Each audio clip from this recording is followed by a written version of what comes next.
YCP ప్రభుత్వ పాలనపై BJP నేత లంకా దినకర్ తీవ్ర స్థాయిలో మండిపడ్డారు. కూటమి ప్రభుత్వం వాస్తవ పరిస్థితులు తెలియాలనే శ్వేతపత్రాలు విడుదల చేస్తున్నారని అన్నారు.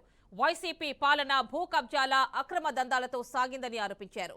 అప్పటి ప్రభుత్వం ల్యాండ్ టైటిలింగ్ యాక్ట్ తో ప్రజలను ఇబ్బందులకు గురిచేశారని అన్నారు.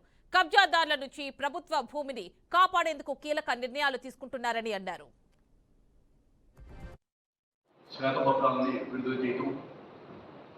వాటి ద్వారా వాస్తవ పరిస్థితులు ప్రజలకి తెలియజేసేటటువంటి ప్రయత్నం చేయడం జరుగుతూ ఉంది. అందులో భాగంగా ఏదైతే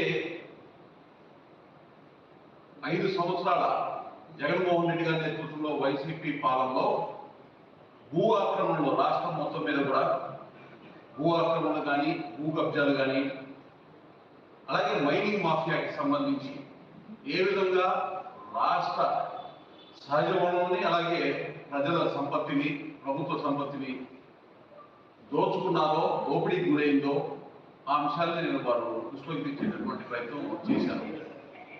ఇవాళ ఒకసారి లోతుగా కనుక చూస్తే ఆ శ్వేతపత్రాన్ని కనుక గమనిస్తే వైకాపా పాలన భూ కబ్జాల ఆలన పాలన అన్నట్టుగా సాగింది.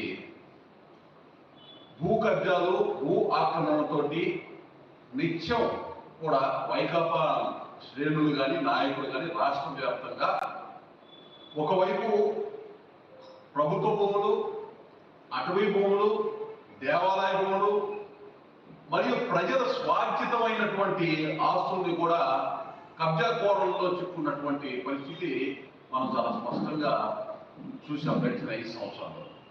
అనేక సందర్భాల్లో కూడా పాత్రికేయుల సమావేశాల్లో ఆ వాస్తవాన్ని కూడా ప్రజల ముందు ఉంచేటటువంటి ప్రయత్నం చేశాం.